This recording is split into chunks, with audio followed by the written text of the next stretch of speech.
Hi, this is Gene Trowbridge of the law firm Trowbridge Nieh, and you found our YouTube video called Is Your Offering Best Efforts? So what I just want to say here is briefly that if you're going to do an offering that's qualified as a best efforts offering, there's certain things we're going to have to put in the documents and you're going to have to abide with so you can be compliant with the SEC rules. And so I'm a partner in Trowbridge Nieh Law Firm. I am a former syndicator myself. I've been in the real estate business as a broker and a teacher all my life, and then I went to law school at 45 to change my involvement in the securities industry from being a syndicator after 20 years to being an attorney. I've written a book. It's called It's a Whole New Business, and I'm going to provide a free PDF for you at the end of this presentation. And in my spare time, an old runner. Older and slower. So that's what I do. Now, let's talk about what is a best efforts offering. Well, the offering says we're not going to really take in any members. You're not going to get your securities, and no investors are going to become members until we raise a specific amount of money. You've probably all seen that. That's usually structured as a minimum, maximum offering structure. We need $1 million to close on the property, and we need another $1 million to do the refurbishing and all the tenant improvements. So we would write an offering that says, once you raise the $1 million, you can use the money to close. Now you own the property. Now you can continue to raise the next $1 million so you have the money to do the improvements.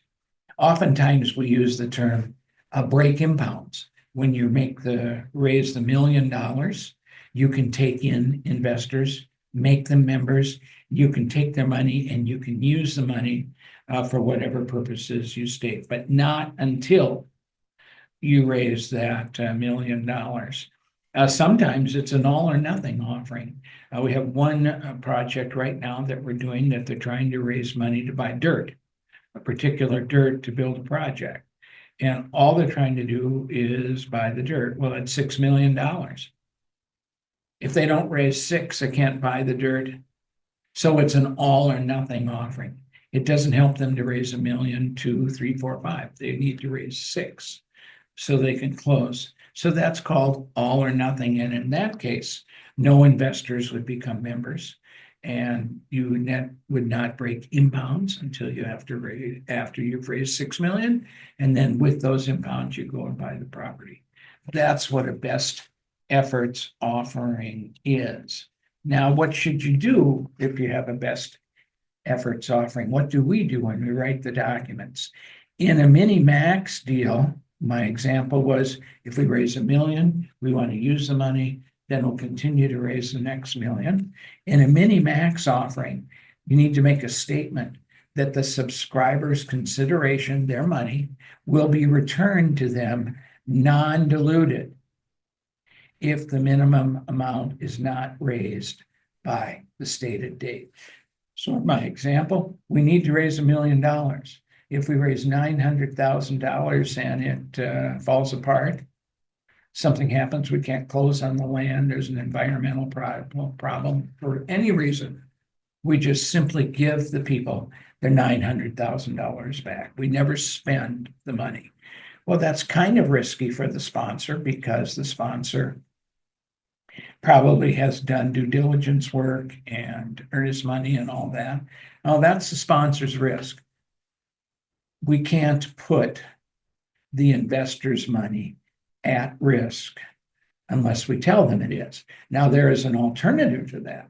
We could have made the minimum offering $100,000 and tell the people as soon as we raise 100, we're going to break impounds and we're going to start using that money on the project. And if the project falls apart, you're not going to get your money back.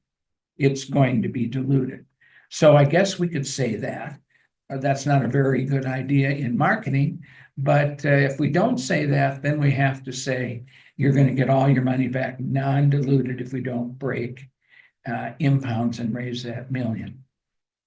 Same thing in an all or nothing offering. In the offering where we're trying to raise $6 million to buy the dirt, the statement is that if we don't raise $6 million, the offering is stopped for any reason, we will give the investors all of their money back non-diluted. Now, in either of those events, if we want to change something, if we want to drop the $1 million minimum to, let's say, $750, because we've negotiated a discount with the seller, or we've decided to use some financing to buy the dirt, maybe $1 million of financing, so we can close the deal with $5 million.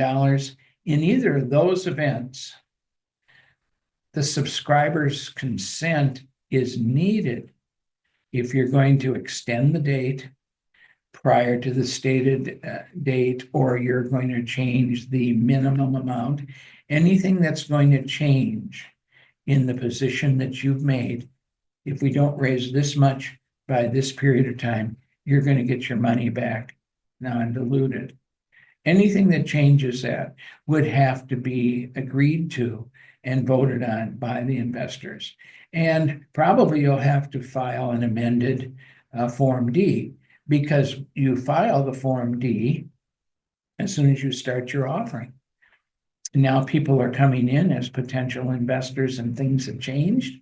So you have to refile your Form D to tell them that the dollar amount is now smaller and or the time period has been extended for raising the minimum amount. So that's what you have to do. And your attorney, our office, will coordinate all this so this is done for you so that you're in compliance. Now, I said that I had a book and I was going to offer you a chance to get a free PDF of my book. Well, this is the 4th edition of my book. Every new edition comes out when there's a major change in the securities laws. So this is the 4th edition. And there are all sorts of topics that are covered on the list. On the left are all the chapters in the book. The newest information in this issue is in the entity chapters. We talk about tenant in common. And in the securities laws, we talk about the most recent change in the securities laws that happened really in 2022. So go to book.tnllp.com and get a free copy of my book. And while you're here, subscribe to our YouTube channel so you can get all the new and current information we post. Until then, I'm Gene Trowbridge saying we'll see you next time.